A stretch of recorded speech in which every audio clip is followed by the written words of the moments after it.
in America. The Masons and the Shriners, I'm speaking of the white ones now. And the black ones have a sign of it, but they don't understand it.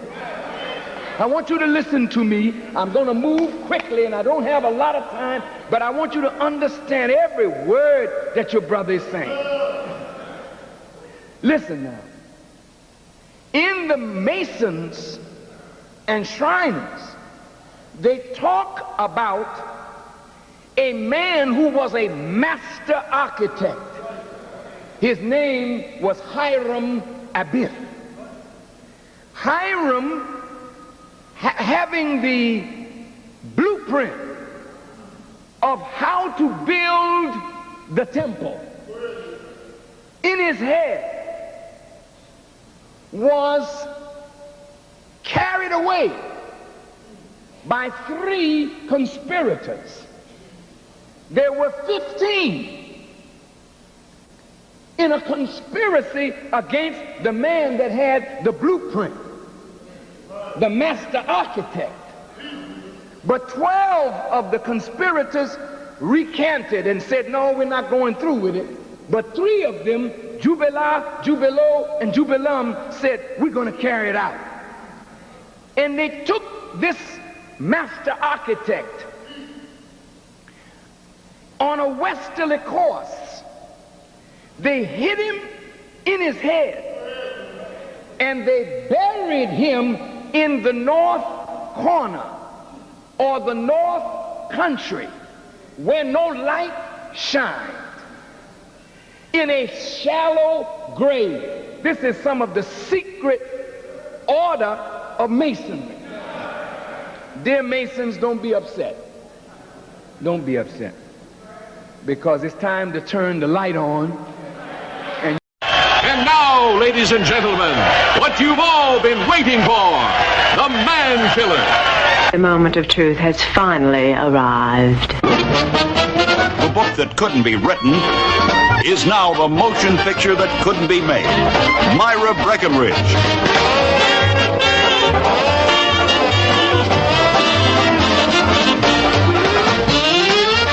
I'll be right with you, boys.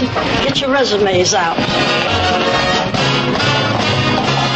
Memo to Flagler and Flagler, attorneys. Dear Charlie. Honey, that feels real good. Hey, what's your name, honey? I'm Myra Breckenridge. You have a lot to learn. All of you men have a lot to learn. And I've taken it upon myself to teach you. I'm the widow of your late nephew, Myron, and I've come to collect $500,000. Myron's mother said, with her dying breath, go to your Uncle Buck and you tell that son of a bitch that I've got a copy of the will and I want my share to go to you. You realize once you cut it off, it won't grow back. Great bunch of boys here. Of course, you get the occasional weirdo, like anywhere, but greatest bunch of kids in Hollywood.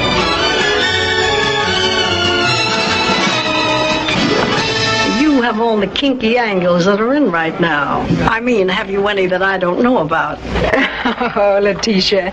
What about studs? They don't call you the queen of the casting couch for nothing.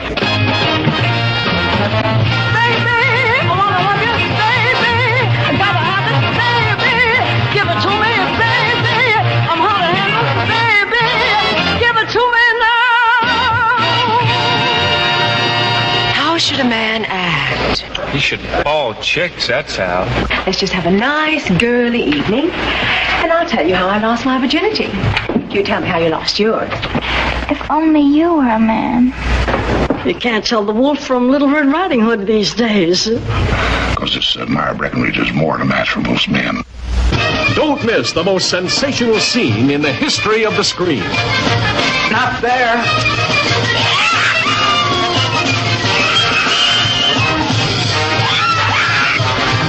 Am I a boy or a girl?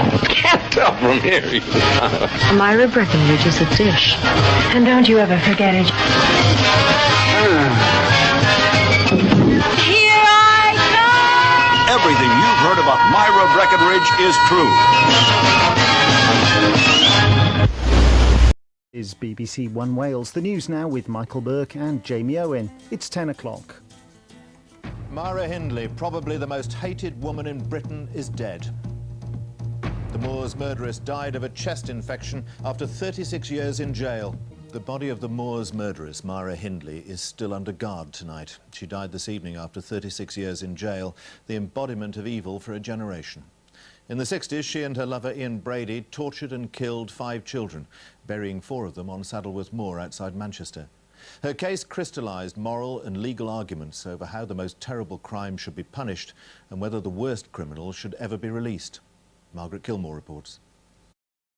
Myra Hindley has been told by the Home Office she's to spend the rest of her life in prison. Hindley, who was jailed in 1966, is said to be deeply shocked because she thought she had atoned for her crimes. But the mother of one of the victims said she was overjoyed. Myra Hindley was called to the Governor's office at Cookham Wood and given a letter from the prison service. After a House of Lords ruling last year, she and all other life prisoners have to be told the minimum period they must serve before being considered for parole.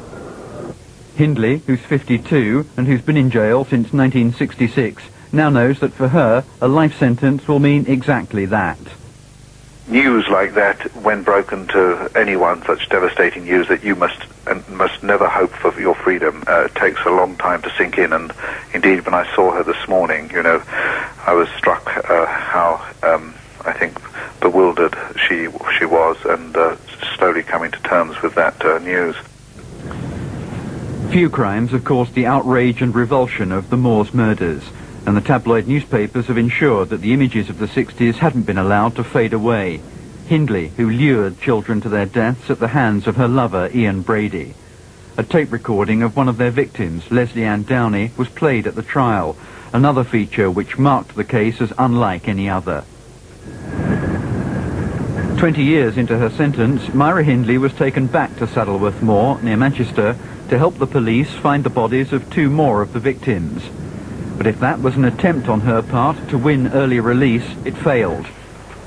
In 1990, the then Home Secretary, David Waddington, decided she must stay in prison for the whole of her life, and it seems unlikely any future Home Secretary will take a different view. For Leslie Ann Downey's mother and the families of the other victims, today's confirmation of the Home Office position was welcome news. I was overjoyed, I cried with joy.